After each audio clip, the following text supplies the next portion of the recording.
Hello, everyone, and welcome to Foundry Virtual Events 2021. My name is Joyce, your virtual host for today, and I hope you guys are doing well and staying safe at home.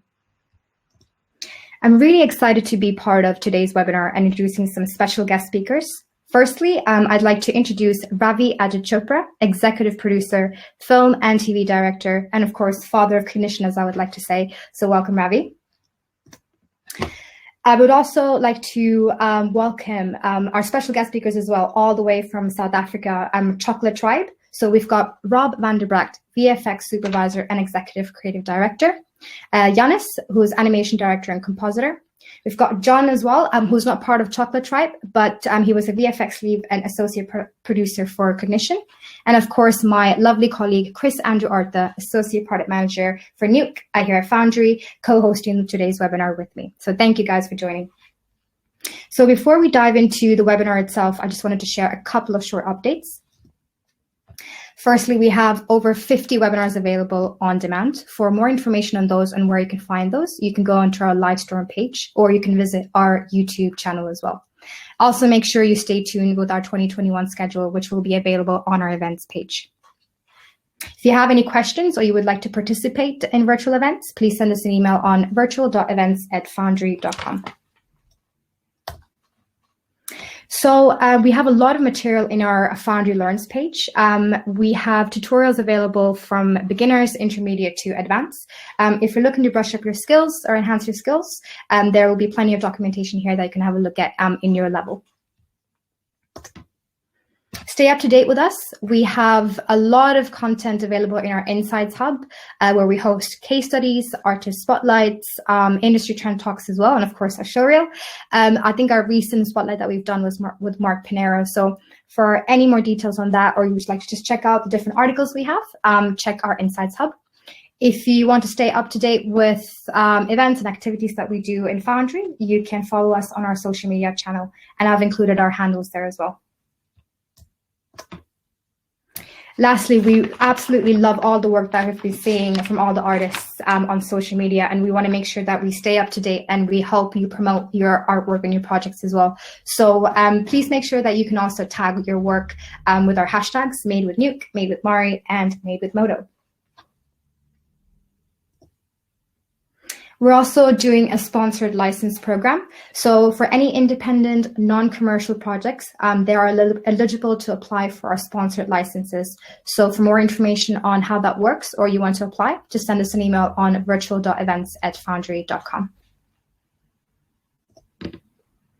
I also just want to say a massive thank you for all of our supporters. We had 10 partnered events in 2020, 30 Foundry presenters, 72 original webinar in 4 languages, 83 guest speakers from 39 studios, and 150 countries represented. So thank you all for supporting us, for participating, and I'm really looking forward to building this up moving forward. And that's it from me. Thank you again for joining. I'm going to hand over to Chris, who's going to be talking a little bit more about Nuke 13 beta. Thank you, and over to you, Chris. Thanks very much, Joyce. So Nuke 13 is in open beta. A number of you should have received an email alerting you to that, but if you haven't, this is me letting you know. We should be putting the link where you can go download the beta in the chat. And if you fancy having a look at what's in the new Nuke 13, and you have an active and valid maintenance, feel free to head over to that link and download it and give it a go. So without further ado, let me hand over now to Ravi, and he will go through and introduce his Cognition.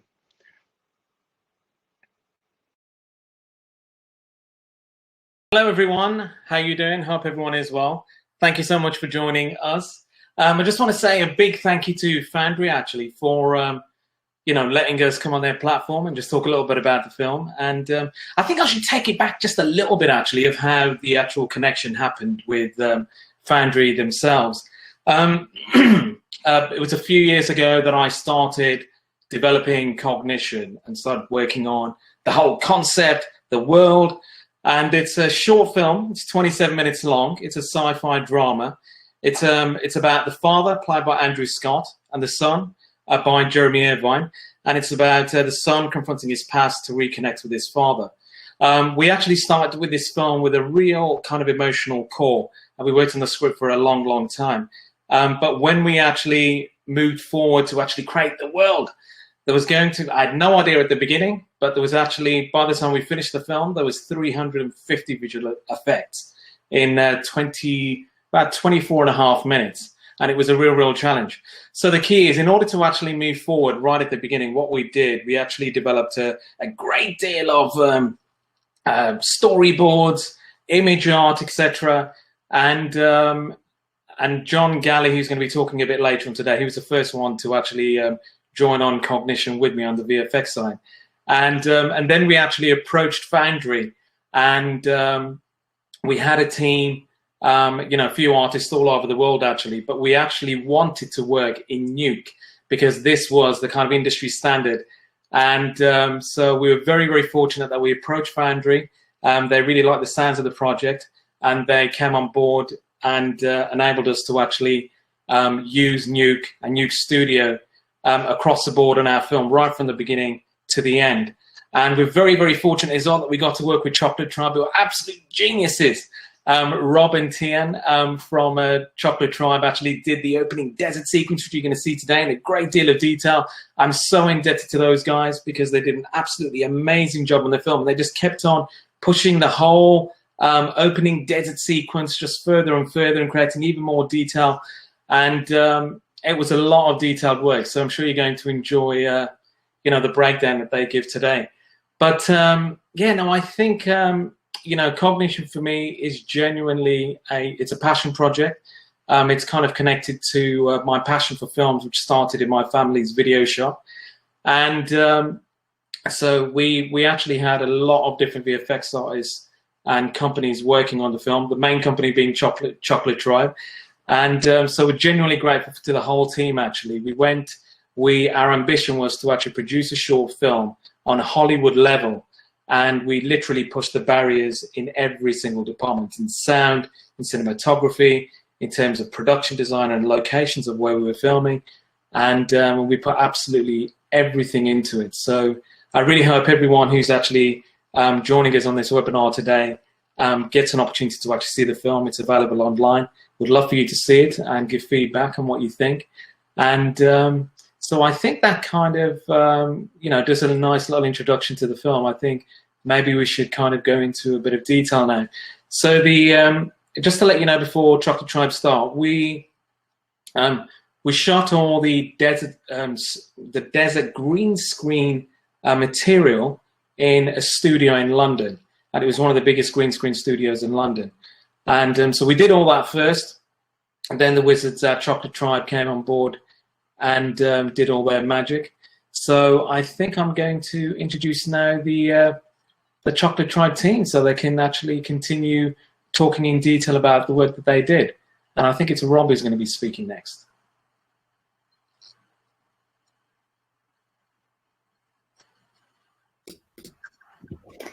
Hi, Ravi. Did you want to watch some of the images as well that we put together? Yeah. Oh, do you want us to go through the material now? Yeah, if that's okay. Yeah. Yeah. Okay. So what I'd like to do is ask John Gallie to come online as well, and John can talk a little bit about it. Hello, everyone. Sorry you can't see my beautiful face. I'm having webcam issues right now, but hopefully, the voice is all you need. So a bit of background on my involvement in Cognition. I normally work as a freelance visual effects artist, but I was brought onto Cognition during its early phases in pre-production. While in pre-production, I produced a large amount of material that assisted with development, from mood boards to concept art. And I eventually moved on to the post-production side after that work was done, after filming was done. And I completed work on in excess of 180 visual effects shots all throughout the movie as a generalist on a large variety of shots of varying challenges that required different skill sets for me, from rotor and prep, which I'm going to go through now, and the different shortcuts you can use to actually complete work on a tight deadline, to 3D camera tracking, to compositing. Every trick I had in my bag, I pulled out and used on this project. So one of the scenes that I want to take you through now is my work on the Battersea Power Station. my work mainly involved cleanup. There was a massive development that was happening while we were shooting, which means you've got scaffolding, tarp, construction equipment that is not going to be not permitted, but you can't really have it in the finished shot. It's going to take away from the magic that the scene called for. So, unfortunately, I had to take on 22 different shots of the Battersea power station to get it up to a high level of standard, to bring it back to how it once was, as an icon of London. It was a sizable task, and I was the only artist to work on the cleanup, aside from one shot at the beginning. But start to finish on cleaning up the shots, 22 shots, all on my own, on a short film deadline. I had to break out some tricks and tips. So, without further ado, Just before you continue, actually, sorry everyone, my mistake. We're actually going to be just hearing a little bit from John first. Now, just to actually introduce what John's actually talking about, my mistake we weren't going straight away to Chocolate Tribe. We're just going to speak to John just about a few shots that is in the Battersea power station. So we actually have got we've got a main sequence which takes place at the Battersea power station, which is based in London. And we had a great deal, we've got a really epic sequence that takes place in the movie at this location. So when we were actually filming there was a great deal of, it was still a derelict site, as you can see from this image here. And we had to clean up the whole of the Battersea power station, remove all the machinery in place, the scaffolding, and John actually came on board to remove all the materials so we could actually have the environment completely clean. So I'm just going to hand back to John now, and he'll talk a little bit more about the work that he's done. Thank you. Thank you, Ravi. So firstly, I had this overhead image as one of the many examples of the work I did.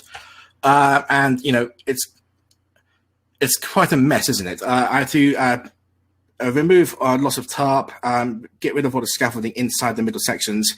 And so firstly, what I did is I decided to frame hold every single bit of parallax and every single intersection that I would be experiencing, extract them with roto layers, and then paint them out using the simple clone stamp tool, just so I had every little bits and pieces. Now, I had many more layers than this, but, you're talking nooks and crannies, bits poking out the side and a few pixels. But these are the main chunks that I cleaned up and I set aside. Then I did a 3D camera track. Nuke's 3D camera tracker gets a bad rep, but it is invaluable. I promise you. You get really, really impressive results really, really quickly. And on a short film deadline, I barely used any other, proprietary software for the 3D camera tracking. Nuke's saved the day every single time. So firstly, I generated a camera track, and then I put it through the point cloud generator. The point cloud generator analyzes the camera track that you've created, and then pretty much bakes it into a mesh for you. I did not use the point cloud mesh as the cleanup solution, but it was invaluable in helping to know the scale of the power station that I was working with, because I didn't have any reference measurements for the power station. I had to do this all freehand. So the point cloud generator and the camera track really helped in knowing where things should be and the scale that it should be at. So that enabled me to be incredibly accurate in the scene. So this is the very first result of the projection, the project 3D node. I projected all of the different layers down, and that's it working in tandem. You get really, really nice parallax with the different layers. Everything's working as it should, thanks to the point cloud generator. All the layers are sitting exactly where they would be in the space where they are. The roof is sitting properly. But that's bread and butter stuff. Most artists, are experiencing that. What I want to get into is some of the tips and tricks that I use to speed up the workflow. So when it came time to integration, there are a few shortcuts that I deployed. Firstly, I want to talk about these metal girders here. Now, I had to bring them in from the old shot into the cleanup shot, but they were a few pixels wide. I didn't want to maintain volume during my rotor layers, and I didn't want to suffer from any sort of background bleed of soft roto from a few pixels wide. So you just have to look at the image. When you're working on a visual effects work, you just have to look at the image and be like, what do I have at my disposal, and how can I make the image work for me? So when they were intersecting with each other, I thought, I can deploy a tool called the Model Builder. What the Model Builder is it allows you to utilize the 3D camera track and place 3D objects and elements into the scene, and it tracks it within the scene using your camera tracker and places really, really fast 3D generated material in the scene itself without you having to sort of eyeball it, without you having to sort of like, this point in the point cloud is here, so I need to generate it here. Model Builder takes care of all that. So I used the Model Builder to generate cards where each of these metal girders were. Then it came time to rotate. I only frame holded one frame and rotoed out one frame of each of the layers. And then I painted out the second layer because, the top layer was like, we're not getting enough information. So I just had to sort of heal it a bit. Then I placed them as a texture on the cards in the 3D space. And wouldn't you know it, you get really, really fast roto extraction using the 3D tools within Nuke, and for not a lot of cost. This took barely like half an hour. And, trying to roto all this out freehand would just be really, really finicky. So if you have anything that's static in a scene that's moving linearly, just don't bother rotoing it. Try and just extract it in 3D and place it back in the scene. It'll save you so much time, trust me.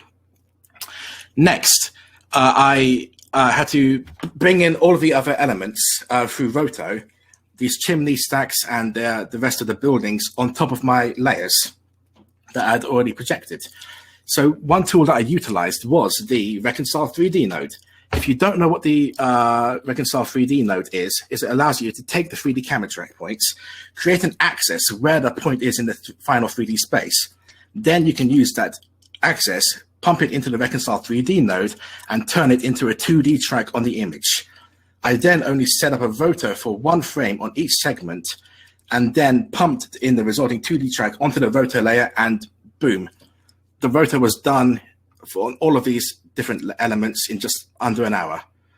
And for 22 shots on this scene, 180 shots that I had to work on the entire film, saving time was critical. And this was the final result of all the cleanup, of all the roto. I think I got this done in just a couple of days.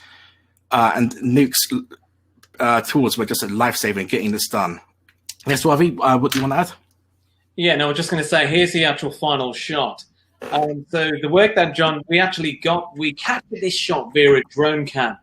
And we tried to get as much camera information on the day when we were shooting, but obviously it was a bit limited because this place is absolutely huge, the Battersea Power Station. So the actual shot that was completed by John, we completely cleaned up the whole environment. We then gave it to a VFX company who did the compositing of this spaceship, or is it an object? Hopefully you'll see that in the film. But John did an absolutely amazing amount of work, and I think in Nuke it just enabled us to actually create a workflow with the whole team and to do this level of work in detail, and so we could actually move forward. But that was the actual finished image, graded by Technicolor, who were on board for about 12 months, and they actually helped us to grade every single shot of the movie, so we're really grateful for them. So John, we've just got a couple more minutes very, very quickly. What I would say is let's show them the train shot, but literally just to zip through this and not to go into too much detail. I'll actually start off with a shot. So the key is that we had a quite a challenging shot actually, because we had a shot through a window which had reflections going in a moving train going past the Battersea Power Station. And it was John's job to actually clean up all of this scaffolding, this white covering, and it was really, really quite challenging. It was a nightmare. Normally, you'd use a 2D paint tool like a clone stamp, but that would not cut it. I just did not have any reference to pull from the image. And so I just had to find alternate solutions. Yeah, absolutely. So, John, obviously, John, do you want to actually pick it up from here about your presentation? I'll try and zip through it. Zip through it. Okay, so firstly, I stabilized the shot using the Mocha's unlinked track and then just extracted points. I stabilized the shot, which allowed me to paint out the sections of the Battersea power station that would be obscured, not obscured, but poking out from the solution. Then I used the model builder node again, but I rebuilt the power station entirely in the model builder node. I did not have time to build a 3D power station all by myself, especially for one shot as the only artist working on this. It was just not going to be effective. So this is all done in the model builder. Then luckily when we went to film at the Battersea power station, I took all of these photos and a lot more. At the time, it was purely for texture reference, but I used this as a quasi-matte painting to, and then ended up fixing these images and projecting them onto the model builder. And these metal girders were the only things that I built in Maya, because you're going to get some parallax. You only see the tops of them once the front wall is in, but it's that parallax that you kind of don't see but subconsciously see that really sells the shot and stops it from feeling paper thin. And that's it in all its non-glory. And this is the final render of the projection on top of the 3D model builder. This was, apart from the metal girders, which you cannot see, but, you know, poking out into a few pixels, this is entirely generated within Nuke. It's, photographs projected onto Nuke 3D geometry, and it's really, really, like, God, I cannot tell you how much this saved my life. And this is the comp tree of the 3D building.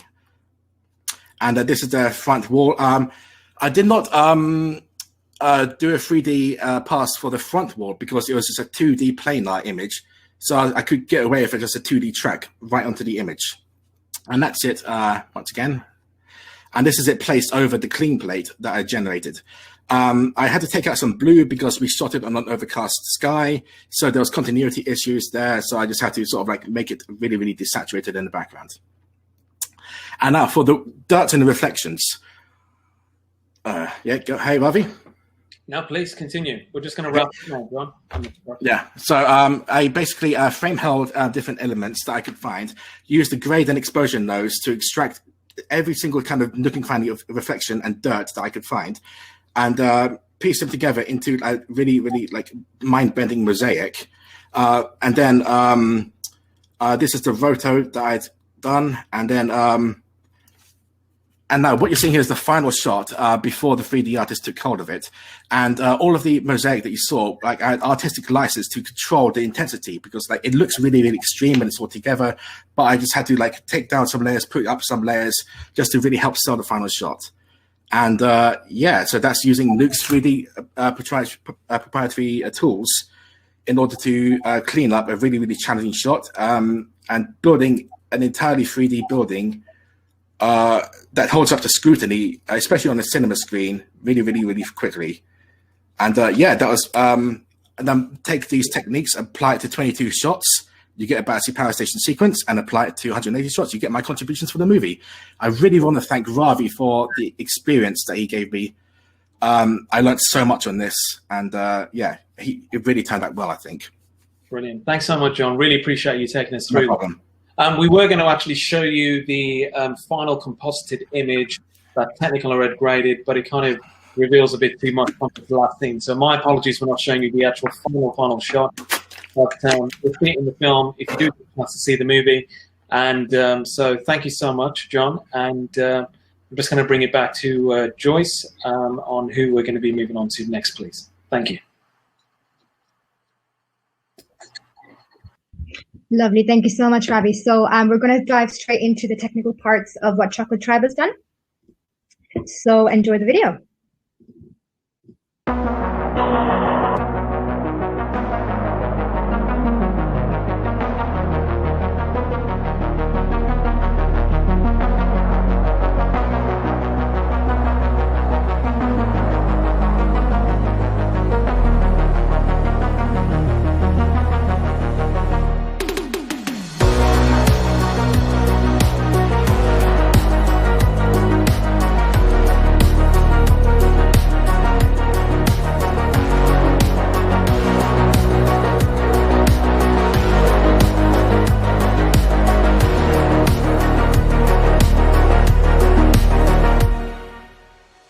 Chocolate Tribe is a high-end visual effects and animation studio based in Johannesburg, South Africa.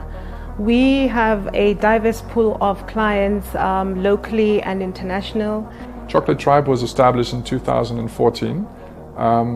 We were initially 2 people. Now 5-6 years later, roughly, we're about 25 people and we're still growing fast. We work on high-end visual effects and animation for feature film, TV series, as well as commercials for clients such as the BBC, Disney, Netflix, and many other customers across the globe. The project that was groundbreaking for Chocolate Tribe was in 2015, Robot and Scarecrow for us, directed by Kibwe Tavares, and very sweet and interesting story. There's an amazing short film about this robot and the scarecrow and the festival that they meet. Now, Robot and Scarecrow was a film that was commissioned by DMC Films, Nexus, and Factory 15. We did about 127 plus visual effects heavy shots where we needed to integrate an android character with rotomation on top of her and another actor's face replacement with a scarecrow. And it definitely got people's attention internationally.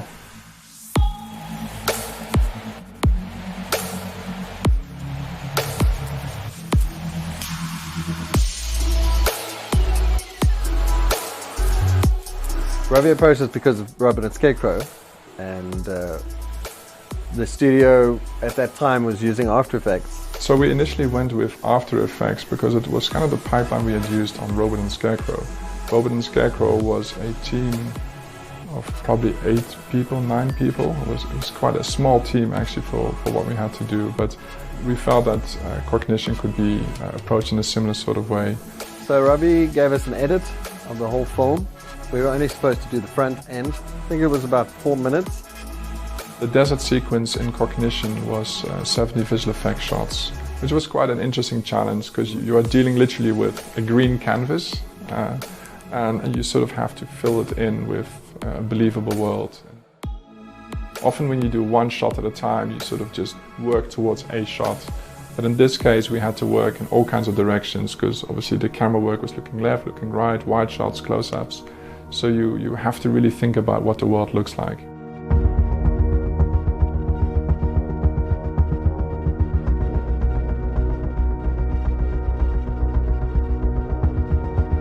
So with Planet Vega, he had some concept drawings, mood boards, great concept ideas behind it. We started by just collecting a lot of desert references like nebulas, some deep space photography to kind of build an interesting desert planet. Ravi wanted it quite fantastical, he wanted a bit of color.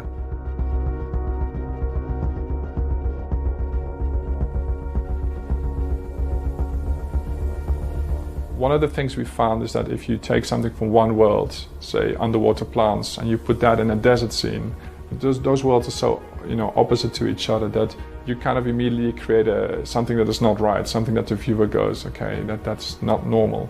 And we found that worked really well. Putting underwater plants in a desert scene made it look more alien. Shifting the colors around always helps a little bit.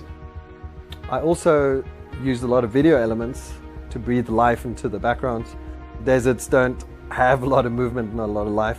So dust and some carrion birds in the background would just kind of like bring life into the scenes. The 3D side, we started experimenting with World Builder and Quixel. World Builder was just really clever in how it can quickly build desert-like environments. And Quixel gave us amazing libraries of rock elements, plant life. So having access to this extensive Quixel library, it really enabled us to add the level of detail that you'd expect in real life. And we could very quickly, with these 2 applications, start building very hyper-realistic desert environments. Our go-to tool, same as in Robot and Scarecrow, was Redshift. First of all, it's a GPU rendering engine. It enabled us to just get off the mark fast and actually get results to Ravi as soon as possible. 3D tracking is a process that any visual effects artist would need to face sometime in his career. And tracking is always known as being the process that takes time. In some cases where Blender could not solve our cameras, and object tracking, we actually would go to Nuke, and Nuke became the actual main tool for us to solve these issues. Nuke also helped us a lot with its advanced keying and rotoscoping tools. The majority of the rotoscoping on the job was done in Nuke. You know, we also had some issues with cleaning up edges, and Nuke really came in handy.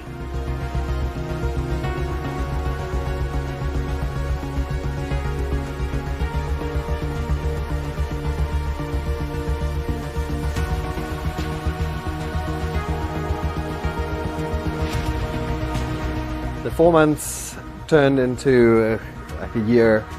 There were different changes along the way. We had to upscale, for instance. We had to change to 32-bit float. With all the changes and also new people coming on the team, the comps in After Effects became extremely heavy. We started relying more and more on the Nuke process. Working with a Nuke, it enabled us to collaborate a lot easier with multiple artists at the same time. Also, you're avoiding the whole linear workflow, so immediately you're jumping straight into being a parallel workflow. Yeah, so thanks to this project, we have fully integrated Nuke now into our pipeline. We use it for all long form and short form. Our review processes all happen in Nuke Studio, so in retrospect, I can definitely say that we should have started with Nuke in the first place. But I think we're really proud of the work we did here. It was really great working with Ravi on this project. We really enjoyed the relationship, a very open relationship. Whenever you do a film or a short film in this case, it's always nice when you're able to sort of bounce ideas around and nobody's too precious about anything. You know, we're all just there to make the best sort of project we can with the time and the budget allowed. We would like to thank the Foundry for sponsoring this production within Cognition. It really allowed us to really get the most out of Nuke, and if anything, sort of fast forward our sort of growth as a studio, where we started adopting Nuke, a lot quicker than we probably would have.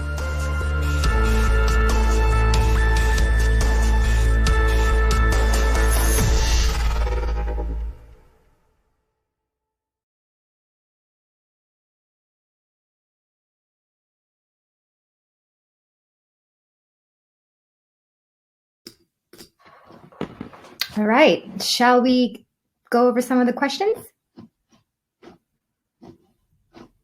Chris, if you can hear us. Yep, sorry. Yep, I'm here. No worries. So I guess my first question to the guys basically would be, what is it that you love in Nuke and using Nuke? Go on, first one to answer. Oh, I think Jannes is coming on to stage. Oh, there you go. It's me. Hi everyone, I'm Jannes. Well, I would say just to start off, I think, the cleaning up process, that's quite an important part. And, the roto tools in Nuke, especially the planar tracker, that really comes in handy and speeds up the process. The fact that we can easily navigate comps, especially when we start to collaborate with other artists and hand over projects, it really makes a big difference being able to open up someone else's comp, quickly scan through and understand what's going on. That helps. And then obviously the compatibility with other 3D packages, and like John said earlier, the tracking and 3D tracking in Nuke is absolutely amazing. What else? I think in this project, the crypto mats, just knowing how slow crypto mats are in other packages, the fact that you have all your channels down the pipeline, that's really amazing to quickly access all of these channels and to access all your cryptos, and it's really super fast. I think one other thing is to say one other thing that really helped us was with the review process is the versioning in Nuke Studio. That really helped us to quickly go, okay, let's go back to, and just kind of check the progress and compare shots. So I think to us that was really helpful. That's really good to hear. That's, oh yeah, I was gonna throw it on to the rest of you as well. So I'll be sorry. Yeah, I'm just gonna give a similar answer. It's just how linear everything is, and how everything that you need to use like 7 or 8 different pieces of software to accomplish is accomplished in just this one neat little package, with very little to no bugs and like no conflicts and issues. Like it all just works. Not to jinx it for the future, but it's a really, really impressive bit of kit, and it just saves so much time just having everything in just one package, from 3D to particle simulation to different render nodes, 3D and 2D. It's just like, yeah, and also the dope sheet as well, which I discovered embarrassingly late, is so helpful. So, yeah. No, that's great. Does anyone else have anything else they'd like to add to that? Yeah, well, from my side, one of the things I really love is the fact that it's like completely Python supported and Lambda support. It sounds like something that's obviously been around for a while, but it's just sometimes forgotten how important a pipeline is. If you don't have Python, if you don't have those basic tools and USD obviously coming in, you really it makes such a difference just to the way you inter sort of connect between the different packages. And just so we're clear, the video that we were showing, we're not saying that After Effects is bad. We're simply saying when you're working with a big team and a lot of people, you start realizing more and more how your pipeline and how Nuke plays so well in that pipeline. So yeah, that was sort of the main reason really we moved over. It just became a bit of a heavy one otherwise. Yeah. So yeah. We love you, Adobe. Okay, well, I will throw it over to some of the questions that we've got from the chat. So I'll start with this one. So I guess this one's for John. Is really what were the timescales of that cleanup work that you did there? Oh God, it ranged. The train shot took over a year. I know I said it saves time, but really the main bulk of the 3D generation inside Nuke took about less than a month. The rest of the time spent was just like really, really fine tuning, going back and forth on just the texture sizes, how worn should we make the bricks, because I know it came from photos, but they were from different conditions, different lighting conditions, different weather conditions. So it was really, we had to implement lots of artistic license over about a year in order to just get in the right look, and also to help it feel in continuity as well, because it's smack bang in the middle of several real power station shots, so it had to hold up to an intense amount of scrutiny. So to reiterate, a month for the main bulk, the 95%, and then the last 5% about a few months, a few dozen months. So yeah, so.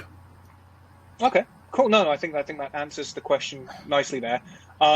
But have you tried or attempted to do similar things in other software? And if so, how was that experience? Well, obviously, like 3D generation inside other software is like it's kind of an unfair race because that's what they're built for. But even though that's what they're built for, it takes an enormous amount of rendering time, an enormous amount of like computer time for lighting and texturing. And and tone mapping as well. It's like yes, you could possibly get better results, but again, I was the only artist working on this, so I did not have time to go into the nooks and crannies of 3D, like building 3D, like modeling and the UV mapping with Nuke. Simple projections, model builder, and you get results that hold up into continuity. Like even though I worked on it and I'm proud of the shot, I was flabbergasted at how well it played in the edit. So. Yeah, so I impressed myself. It's always nice when that happens. Yeah. Okay, great. Well, I'll try another question. So here we go. We've got, hey, Cognition team, thank you so much for the creative and hard work. What was your workflow with HDRIs and reflections with so many reflective and digital materials, from production equipment to post?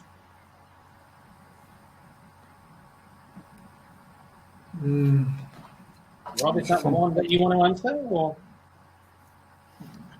Go for it. Go. I mean, I'm a little bit unsure what you mean for the many reflective digital materials. Yeah, I'm just trying to think. I don't think I worked with many reflections on Cognition. It's been so long, but I just can't think of anything where I had to use it. The only, it's not even HDRI. I just used environment mapping, like spherical mapping, on spirits and geometry, but that's hardly HDRI. It's just capturing texture information for an environment. Yeah, I mean, yes, it technically counts, but you don't get the multiple exposure levels. That's what I'm talking about. So, but that wasn't really any reflections. That was just more for integration purposes. If I can think of an example, I'll come back to you. So. Yeah, sure. No problem. I guess one question from me that I have, and since I'm asking them, I get to put mine ahead of everyone else's, is with obviously there's a little bit of artistic license in what you decided to remove from that shot and what you decided to leave in there, based on, in terms of, there was a lot of construction material around the site, and some of it you decided to leave in possibly, and some of it, because obviously it was main substantial structure to keep it together. What was the sort of decision-making process on that? It was, the main things we decided to keep were things that looked like they could belong to the organization that held the power station, not to give anything away, but some things felt like they really were designed, it gave it some more production value that, you know, if we wanted, like, oh, this organization would have this, this, and this, it would cost a lot of money, but they gave it to us. So we didn't want anything too earth-like and too obvious that was like, oh, this is for the construction work. It's more like, oh, we had some kind of like weird-looking trucks and weird-looking, like, you know, canvases that the power station would not have. Let's retain it and give a bit more detail and production value instead of just having everything just be this single sand environment. It'd be like, okay, no, let's populate it a bit using things that are already there, but not too obvious about what it's for, you know. So it was, yeah, that makes sense. The right balance, yeah. And I just out of my interest, how much was sort of that left to your devices, as it were, or were you constantly going back and checking? Oh, entirely. It was entirely onto me to actually pick and choose. And 50% of it was, which part is going to make my life easier? Because if I leave this in, I don't have to rotate anything in front of it, bits of that. And then other bits were like, oh, this generally doesn't look really, really nice if I leave it. And then I showed it to Ravi, and he just gave me the whole thumbs up. Yeah, I mean, it was a process, because we shot around the Battersea Power Station from so many different angles, and it was all part of a pretty epic sequence in the film. And so it was a case of just going through every single shot and seeing what detail was actually essential for the overall sequence at hand. But Chris, I just wanted to kind of bring it back to the opening desert sequence with Chocolate Tribe. And I think what was really amazing for me was, seeing the turnaround that Chocolate Tribe were able to actually make. In such a short amount of time as well, they were able to actually take one of those green screen shots and turn around an amazing detailed pieces of work. And I just love the whole process of actually Rob, it was going to even further detail and adding more shrubbery. It was great being able to collaborate with Pixel Mega Scans as well and getting access to all their 3D scans. And so it was a really, really wonderful process. I mean, I was just going to check with you, Rob, what you thought one of the most challenging shots were in the film, in the opening desert sequence. Yeah. Look, I mean, for us, the fact that we had to deal with a world that you basically stare at in every single direction, we sort of ended up combining a lot of different elements from landscape models to 3D plant models. It's actually further down the process we actually realized that, we kind of mentioned it in the video, that there wasn't enough life. It felt a little bit like it needed to have a bit more life to planet. And that's actually when we started adding a lot of plants. What was so nice about it, and Jannes will be able to fill us in much more because he's actually the one who was comping a lot of that. But the idea that you go into your node tree and everything in Nuke, you just plug it in and you use it. Everything is so easy and so non-destructive. Even later on when we had to up-res plates, when we had to change to a different kind of bit depth, because it was a Nuke, a lot of it, there was really no lost data. It was just a question of putting a couple of switches around, and yes, here and there, obviously certain things needed to be updated and tweaked. But I love the fact that could so easily be done. And difficult shots, it's tricky because they're all difficult in a different way. I think the shots where they walk towards the cave through the storm is quite an interesting one to do. Because we kind of redesigned that world quite a lot from where we're at in the beginning. Jannes, do you want to jump in there and elaborate a bit more what you thought, because you were actually not comping them. Yeah, most difficult, I don't know, but that shot definitely was, just because we rebuilt the shot completely. We had, I think we completely re-engineered the camera, right? So we had to stabilize like quite a heavily moving camera, and then track that back into a whole new move. That was a tricky one. But I think that it's not about one shot. I think that the tricky part was the fact that we were building a complete new background and making, because usually you have quite a bit of, it helps when you have quite a bit of props around the live action characters. It can sometimes feel very easily stuck on, your foreground on the background. And just with so many shots, getting that continuity that we were looking for, that was always quite, we had to craft that and find ways to blend the foreground characters into this background and make it feel like they're really a part of it. Like that was quite a tricky part, and we spent quite a bit of time on that. Definitely.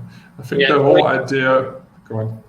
No, I was just going to say, well, the work that was put into that shot was really, really amazing, and it's one of my favourite kind of shots on the film, actually. So it was fantastic work from you guys, without a doubt.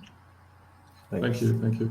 It was sorry, I just wanted to say the reason also that shot was quite challenging was simply the fact that we have to, and this is why I love Nuke from a 3D point of view also. It's not just a 2D package, it's a whole 3D world. You can track something, you can constrain it, you can re-inverse engineer the track, and you can actually build a new camera move based on another camera move. And that was actually what we had to do in that shot, because the initial frame was much closer than the final shot. We actually had to widen the shot a lot. So yeah, there's just a lot of different elements that came together in that shot. So I would say that's probably the one we sat on for quite some time. But anyway, yes, your question.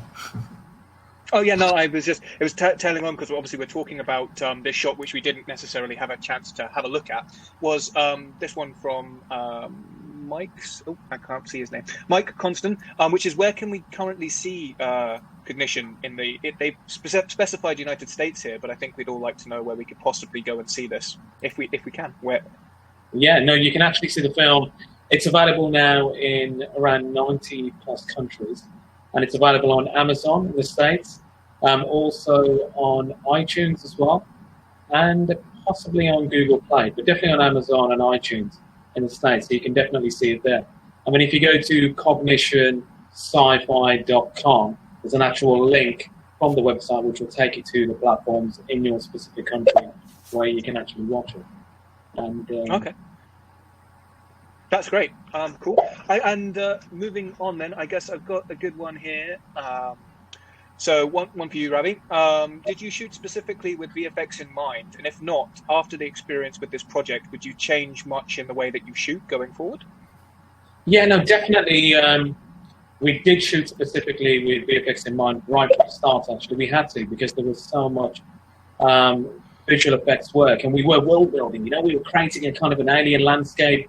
And the thing is that we already went out on a great deal of recceing to see various locations that would give us a kind of a dystopian setting in our movie.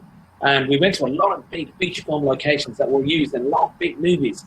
And as soon as we actually went there, we would actually be looking at, for example, we went into a giant water plant in Greater East London. As soon as we arrived there, this place had acid dripping from the walls. It was like a concrete monolith, this place was. They had these arches. When you see the film, it's a location with the arches. And as soon as I arrived there, I just thought, well, this place is absolutely amazing. All we had was concrete walls. So what we actually did, we knew that we were going to actually conceptualize and add a great deal of detail onto the actual walls. We had, in this scene, we've actually got some kids sitting in these chairs. We built these wooden chairs. But these wooden chairs, we create these alien spinal columns, which then connected to the walls and the lighting in the walls. So we made the whole thing organic and just made it feel like it was breathing. So we did do it. We had a great VFX supervisor on set called Richard Gomes on that specific shoot. And so we got all the actual information that we required from the actual shoot. We had our VFX board for our lighting measurements and lighting references, and making sure that we got all the actual the lenses that we used and all the camera information, metadata. We're shooting on our Alexas, and looking back, I would say I think I would have actually, for the desert sequence especially, I would have loved to have worked with Rob just a little bit earlier.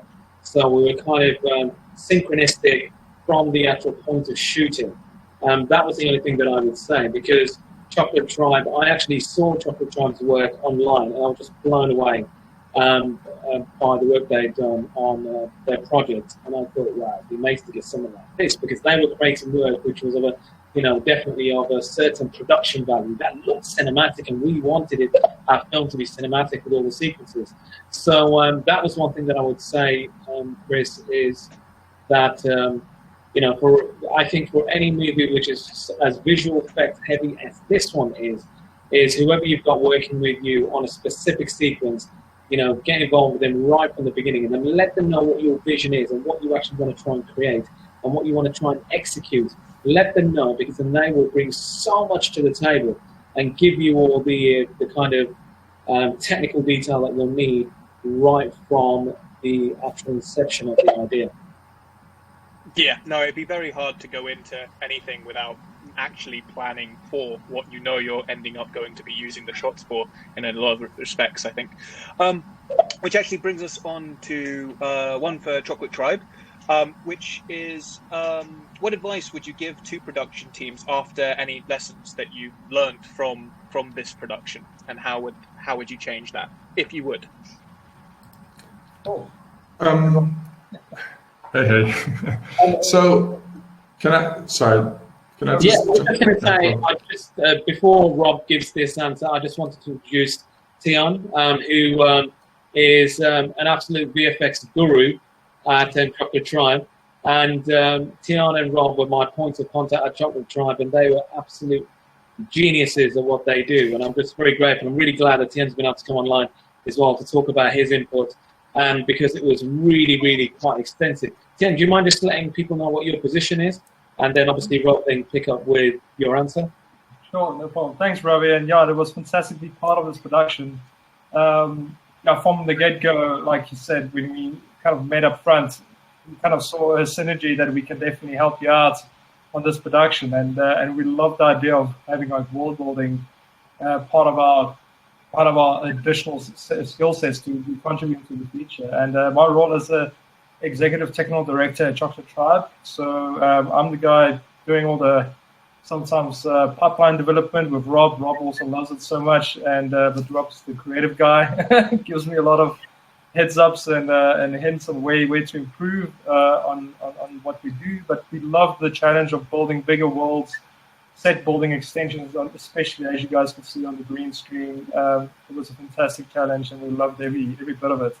And yeah, it was a great opportunity. Thanks, Ravi. So, I mean, what I would say to production advice, I think don't underestimate the time it takes to world build, to design a world that is not just consistent in all directions, but even at the moment you do the green screen shoot, have a good idea, a very strong idea of your lighting, the sands, everything needs to be figured out. We replaced some of the sand, for example, on the shoot, because it was actually more like a building sand, and it felt like it wasn't quite right with the desert sand. And in some shots I worked, in some shots I didn't. But it's just all these little niggly things where you just go, oh well, it's green screen, we'll figure it out afterwards. It really doesn't work, because the moment you roll that camera, everything needs to make sense. And we kind of came to the party when we were sort of given the plates already from Ravi, as we showed in the video. And, there's some amazing shots in there where I'm like, wow, but there's some shots where we're just like, what are we seeing here? How do we make this work? Because the other thing is with the green screen shoots is that you have no sense of scale or depth. Sometimes you don't even know what the lens is doing, because, focal plane is nothing, it's just green. So when you're doing composites, you kind of need some sort of a reference sometimes of understanding how shallow should the depth of field be. But then also because you're doing a desert scene, the sense of scale, you don't always know what you're looking at. Sometimes you had these wide shots and you had no sense of how far something is. You're also dealing with an alien planet, which makes it even more like how do you add scale to it? An arch is an arch, but it can be a big arch, it can be a small arch. And there's no houses, there's no cars, nothing that humans can recognize. So I think those challenges really took us a long time to sort of get that feel right and get that air and that atmosphere right. And as Rob pointed out, the thing that kind of made it all tick is the moment we had a point of reference. As mentioned earlier, we had like foliage, like looks like a piece of log or something, but it's something you can relate to in the foreground that you can also see a repetitive or further down the line, or giving you a dimension and actually give you depth. And like even mentioned earlier, the actual Quixel library itself definitely helps so much in so many ways, because the level of detail you get on these scanned geometry really grounds it in this world. And then you also see repetition of this in different areas on scale. All of a sudden, everything starts making sense. And I would say, yeah, 100% agree with Rob. From the get-go, get your scale right regarding when you do set building in 3D. And obviously, that was a big lesson learned. But now we know how to do it.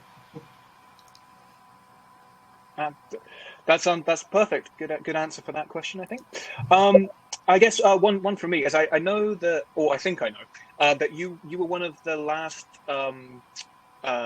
crews to shoot inside of the Battersea power station. Mm-hmm. Is that correct? And if so, it's great having that experience, because obviously you're the last person to ever have been able to film and shoot their vision inside those built the building.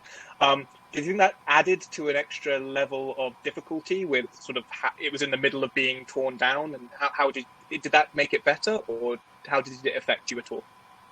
Yeah, no, it was obviously it was super exciting, because the Battersea Power Station's an iconic building in London. It's the biggest brick building in Europe. Oh my God, I sound like the salesman for the power station. I know all the facts are just blipping in my head. But no, it was super exciting actually, and it worked perfectly for our film because we needed a derelict setting. So the fact that the Battersea Power Station was derelict and it was kind of being taken down, you had pieces of war, architecture that was just unfolding and falling apart. So it was really, really exciting, really exciting. I mean, you can see the Battersea Power Station in a lot of films, from The Dark Knight to Children of Men, and I even found out that it was actually in Superman, oh my God, I hope I get this right, Superman 3, I think. And the studio actually sent me some footage of Christopher Reeves walking onto the power station. So it was just amazing. It's such a cinematic, setting. And so it was just super exciting to film there.